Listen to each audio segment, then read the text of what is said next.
Hi, it's Dr. Ronald Lett. We're on our module on basic orthopedics. Lesson 4 on Plaster of Paris immobilization. We immobilize extremities after reduction of a fracture, a dislocation, or for undisplaced fractures. You don't need x-rays to do a reduction, especially in the health center situation. You should check the pulse, and if the fracture is displaced and the limb doesn't look right, just make it look right. It won't be perfect, but it will be better. Now, what should you be doing? Mainly, you should be doing splints, back slabs, and casts less often, and usually after the swelling's gone down as a completion of a back slab.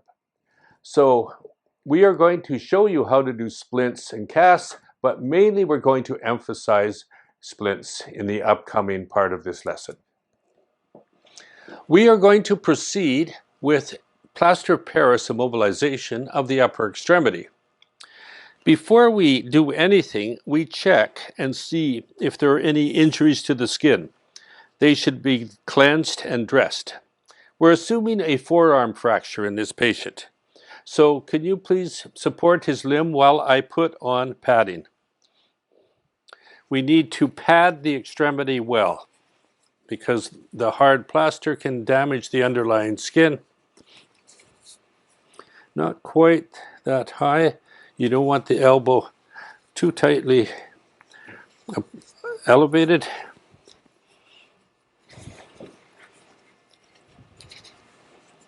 And you try and not have excessive wrinkling of the padding. Now, in fracture management, you immobilize the joint above and below the fracture. So in this case, we haven't quite made it to the wrist. We would want to immobilize both the elbow and the wrist. So we'll add some padding and we'll go a little bit higher so that the wrist can be immobilized. Then we'll come back, make sure we have adequate padding, particularly at the elbow. Bony prominences like the elbow can be problematic, and adding padding protects them. So there we have applied padding to the upper extremity. Okay, can I have some plaster, please? So we're just going to use a plaster bandage and turn it into a splint. How long should the splint be? It depends on the patient. We measure just using the bandage itself. So it should be this long. So I'm going to take this bandage and roll it out to make a splint.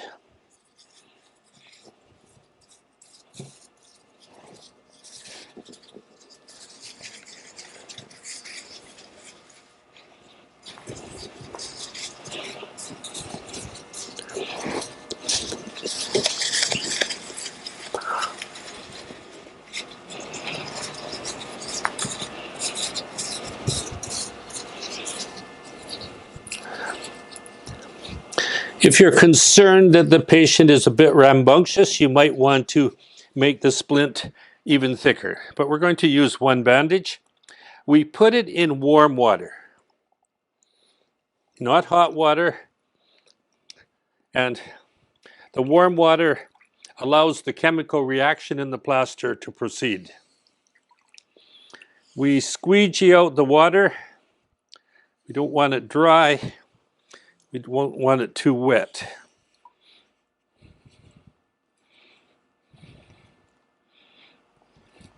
We then apply the plaster to the extremity.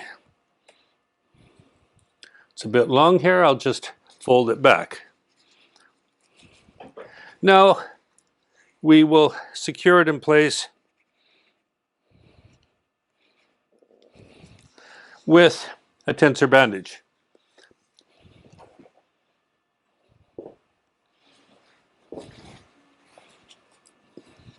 We roll the tensor gently. I'm not pulling on it. I'm not tightening it.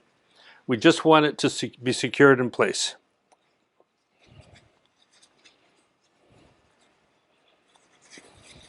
We haven't quite made it. Can I have one more, please?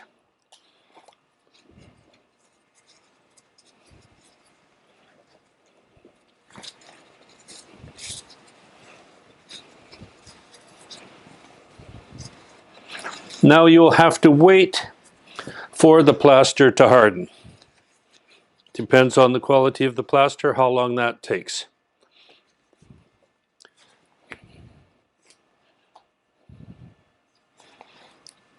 Do we have a clip to hold this in place?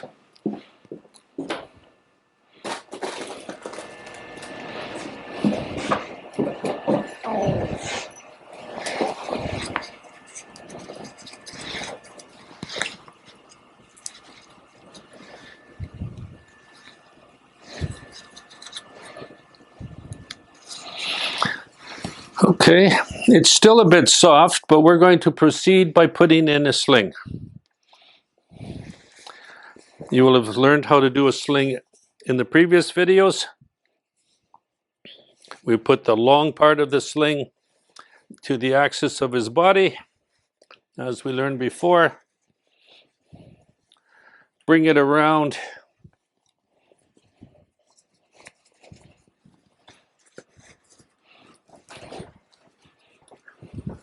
and tie it on the opposite side from the fracture.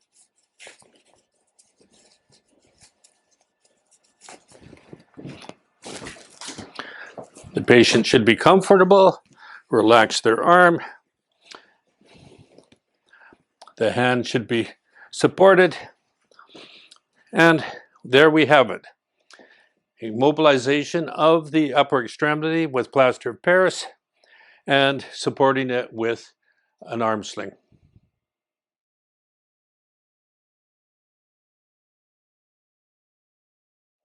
We are now proceeding with plaster of Paris immobilization of the lower extremity.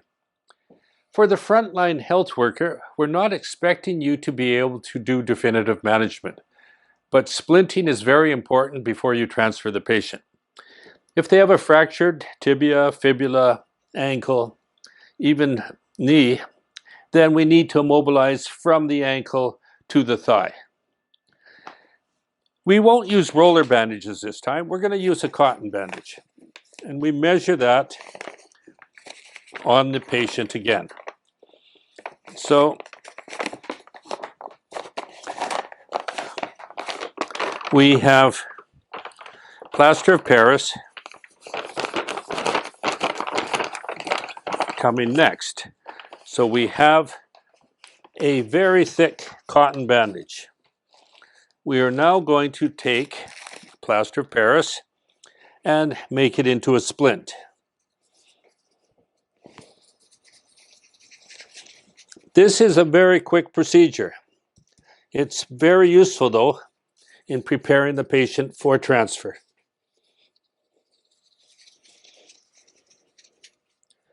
So we've measured the length needed with the cotton. We're taking the plaster of Paris, getting it out to length. The extremity needs more plaster, the lower extremity. So we'll use 2 rolls here.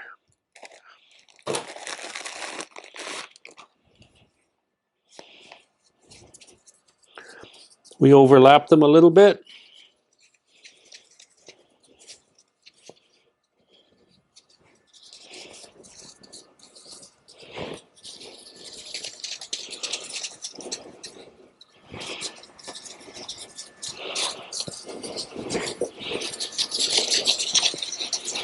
Now we need the water.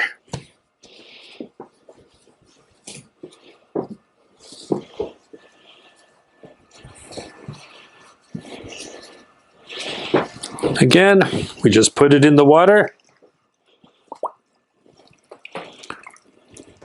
And we have to squeegee out the excess water.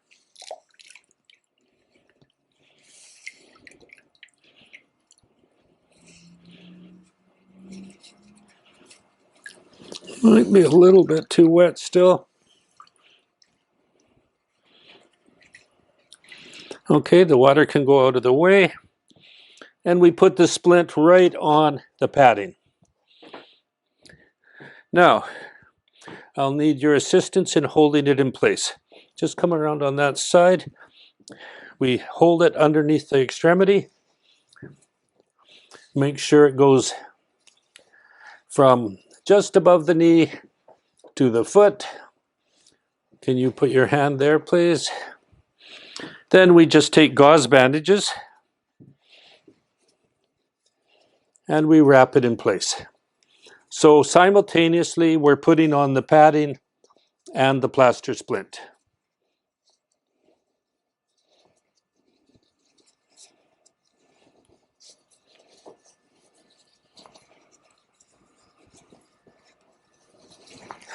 It's safe because there's lots of padding. The patient will be more comfortable because their fracture is immobilized. They will have less bleeding as they're in transit for their definitive care, which will not be happening at the health center, but you as a frontline health worker doing your basic orthopedics have done your job by splinting and making the patient comfortable.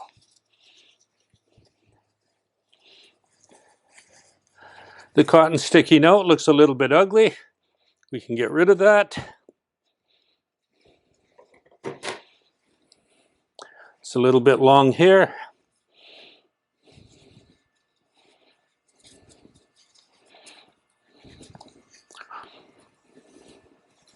You want to leave the toes exposed so that you can make sure the circulation is good.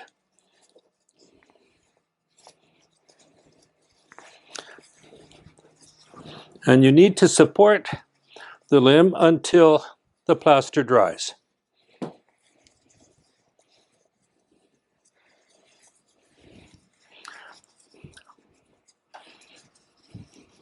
So here we have plaster of Paris immobilization of the lower extremity. Can be used for multiple reasons, and the patient will be able to be transferred safely and comfortably.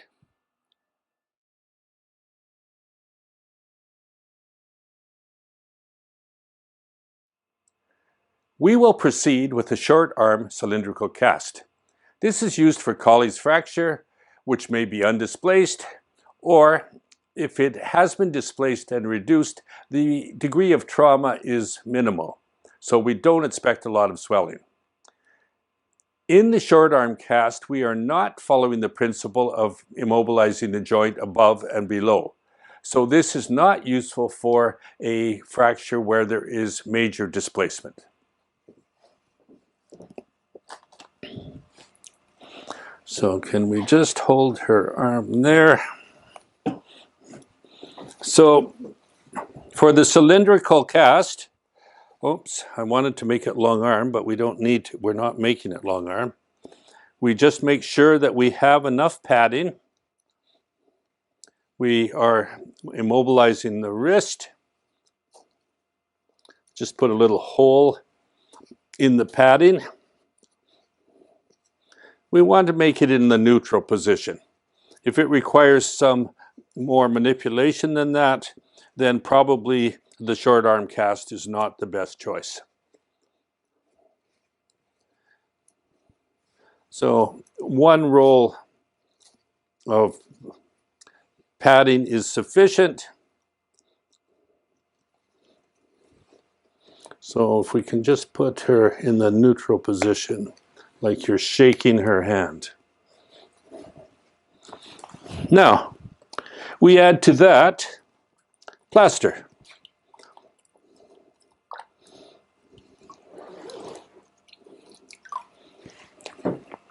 We put the plaster on in this direction so that you don't tighten it.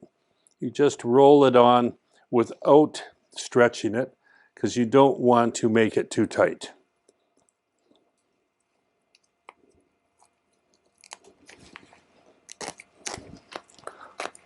The quality there is not perfect. Yes.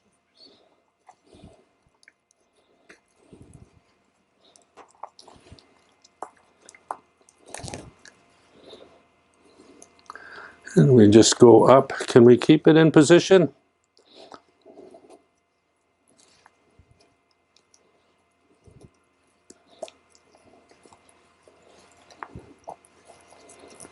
Want to make sure the wrist is immobilized.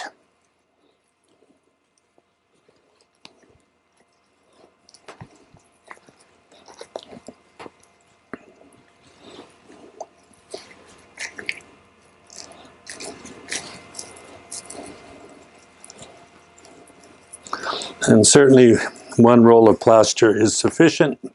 You'll see some places where there's dry spots in the plaster. You just get some water and you put it on, and you massage the water in to make sure that you don't see any holes.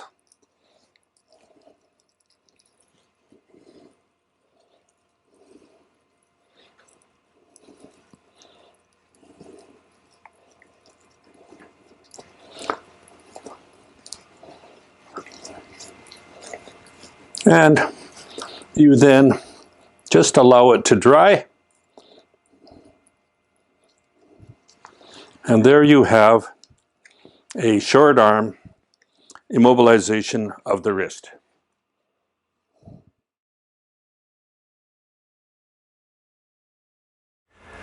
We're now going to go to a lower extremity cylindrical cast. This would again be used for fractures that are undisplaced or minimally displaced, or fractures that you think will heal without transfer. When you have major trauma and you need to transfer, the back slab, which we showed you earlier, is the process. As in all casting, you look at the extremity to make sure there are no wounds on the skin, and you must protect the skin. We're going to demonstrate stockinette. You actually can use stockinette on the upper extremity as well. So you just cover the extremity with a stocking.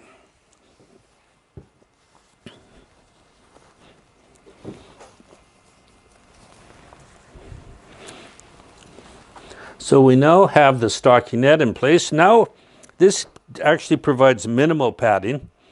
And we want to, when you're putting on the lower extremity, you want to make sure that the foot is up, because if it's down too much, it's really hard for them to mobilize on crutches, because the foot will get in the way.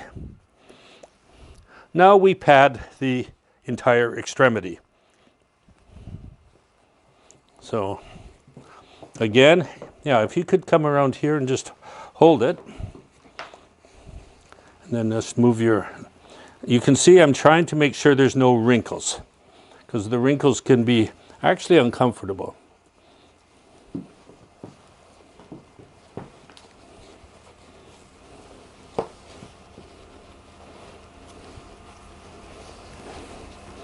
Now this is not sufficient padding. This was sufficient padding for the upper extremity, but we have to cover a lot more territory with the lower extremity. So let's just put on at least one more roll. We might have to put on 2 more rolls. And we just bend the knee a little bit and put the foot up. So that way, when the patient is ambulating on crutches, their foot doesn't drag on the ground. I'm a little concerned there's a wrinkle there, so I'll just pull that out of the way.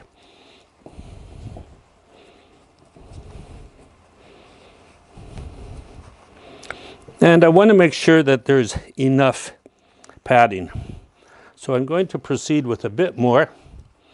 I'm going to, can you just lift the leg up a bit? I'm going to put a bit extra on the heel, because any bony prominence can become ulcerated if it's not well padded. Foot up, please.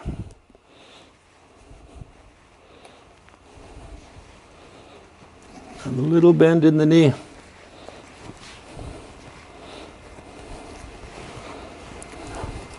Now for the lower extremity, I'm going to use 6-inch plaster rather than the 4-inch plaster that I used for the upper extremity.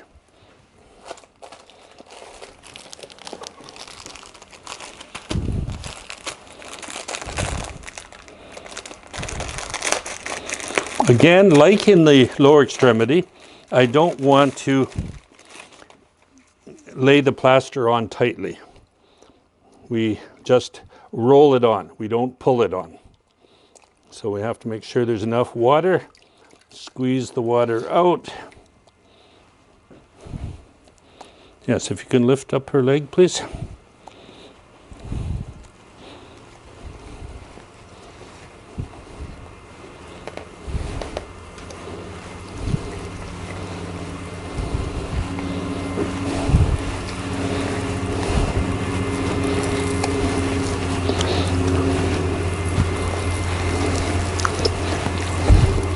And just come down here. I see some holes there. I'm just rubbing it to make sure that there's plaster filling all the little cells within the gauze of the plaster bandage.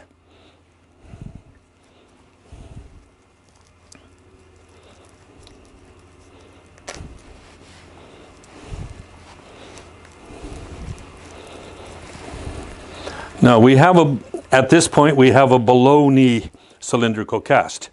And that might be sufficient if you were just dealing with a problem at the ankle level. But if you've got a problem in the tibia and the fibula, you need to continue. So we'll take another roll and extend this cast from the lower to the above knee situation.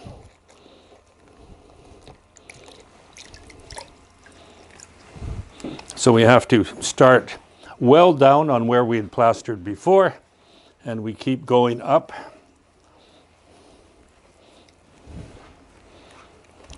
Keep it off the table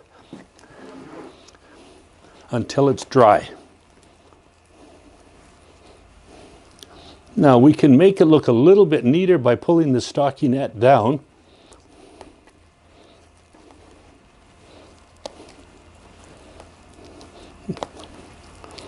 So we can make it higher or lower depending on how much immobilization you want to have.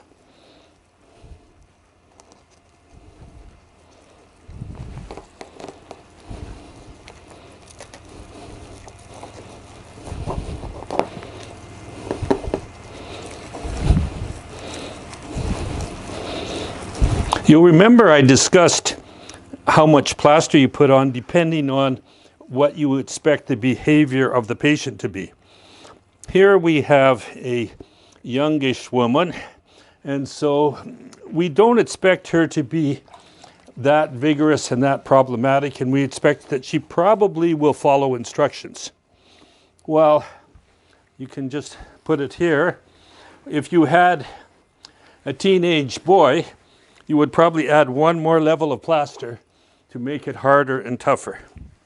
So here we have a cylindrical cast, and you actually do put it on your chest there to make sure the positioning is good.